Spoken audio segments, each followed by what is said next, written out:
Ciao amici, ben ritrovati. Oggi sono in uno studio un po' diverso, già, e non sono nemmeno solo. Con me c'è Fabio Berti, fotografo di Torino. Ciao Fabio. Ciao Stefano. L'ho invitato qui perché, se avete seguito il video introduttivo di questa serie che stiamo sviluppando, siamo due fotografi diversi, proprio, ma come diavolo e acqua santa. Perché?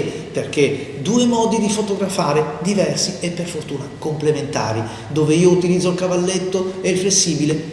Fabio, mano libera, flash, tutt'altro mondo. Io magari sono più abituato a muovermi nel paesaggio, nella natura, quindi con lenti fisse, eccetera. Fabio invece necessita per il suo lavoro di zoom, di obiettivi di natura diversa, perché lavora negli eventi diurni, notturni, anzi in particolar modo nella nightlife, che tanto mi ha affascinato e io poco conoscevo, ammetto. Oggi vi parliamo del 35 mm 1.8. E allora Fabio, comincio da te. Perché ti sei comprato un 35 1.8? Io ti ho introdotto come fotografo di nightlife, di eventi eccetera, però non fai solo quello, ecco, giusto per introdurre la tua risposta.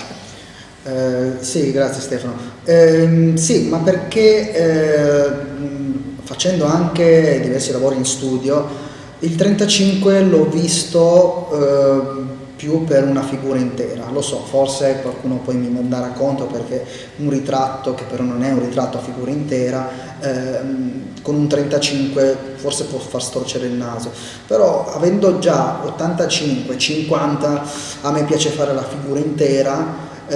Con il 50 dovevo andare un po' troppo indietro, con il 35 non ho questo problema e come costruzione, nonostante ci sia l'1.4 che però costa tipo il triplo, non rimpiango assolutamente l'1.4, contando il fatto che in studio lo utilizzo a diaframmi ben chiusi, come giustamente si utilizza.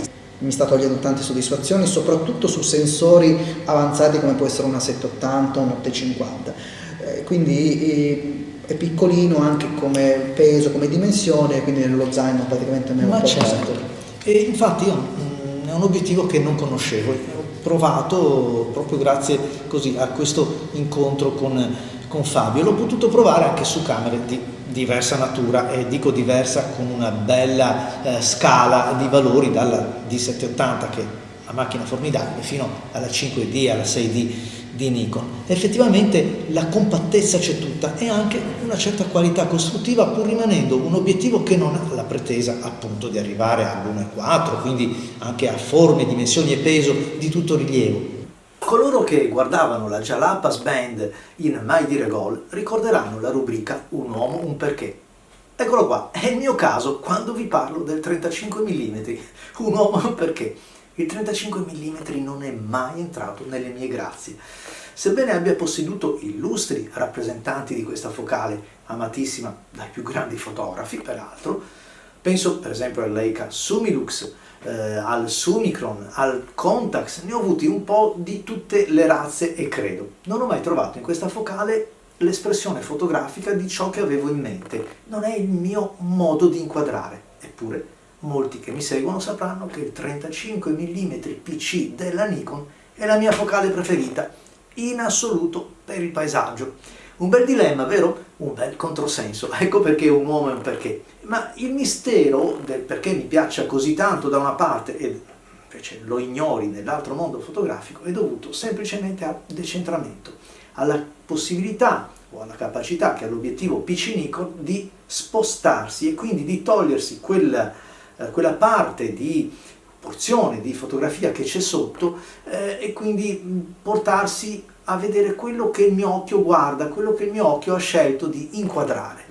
Mi soffermo un pochino sul look di questo obiettivo, con colori frizzanti, colori carichi, abbastanza decisi, saturi, il tono generale, il contrasto è squillante, la nitidezza c'è tutta. Sembra un po' appartenere a quel periodo di transizione che hanno vissuto le fotocamere reflex digitali, che venivano dai primi sensori che cercavano di emulare la pellicola, quindi quel tipo di look, a quelli invece molto più moderni, quelli di oggi, che invece sono tutti orientati verso che cosa? Nitidezza, secchezza del dettaglio, iperdettaglio e anche colori abbastanza decisi, abbastanza saturi, E ovviamente mettendo insieme le due scuole di pensiero, obiettivo che la pensa così e sensore che la pensa così, insomma ci si spinge un po' troppo verso la direzione della nitidezza a tutti i costi, della saturazione un po' eccessiva. Insomma, tutto ciò fa perdere un pochettino anche di quella plasticità, perché purtroppo insomma le regole del gioco sono quelle. Fatta questa premessa iniziale, tutto il resto è una meraviglia, compreso anche il prezzo che si attesta attorno ai 350 euro per il nuovo, pensate un po', quindi significa anche portarlo a casa usato con un prezzo ancora più leggero. Piccola, certo, leggero, lo abbiamo detto, compatto, non può rivaleggiare con il 24 mm, con il 20, con il 35 delle prime generazioni AF, perché è vero, in termini di ingombri quelle sono decisamente più compatte, ma a livello di prestazioni siamo molto, ma molto avanti. Magari perdono un po' di finezza, di raffinatezza espressiva, ma sono in grado di accontentare la maggior parte dei fotografi e la maggior parte delle esigenze fotografiche. Aggiungiamo anche che la compattezza e la silenziosità di questo obiettivo lo rendono ulteriormente desiderabile. Non lo sentite muovere, poi è leggero soprattutto sui corpi camera, quelli importanti. Lo trovo talvolta un po' eccessivo, così come il nero. I bordi neri, le linee nere appesantiscono un pochettino anche quando comunque il contesto è pienamente illuminato. Insomma, è vero che costa poco, che è compatto, abbiamo detto tante belle cose, è anche vero che se cercate la qualità, in questo caso potete orientarvi verso una lente un pochettino più importante. Però senza dubbio per il prezzo a cui è venduto è assolutamente un buon obiettivo. A voi tutti amici, ciao, vi aspetto ai prossimi video.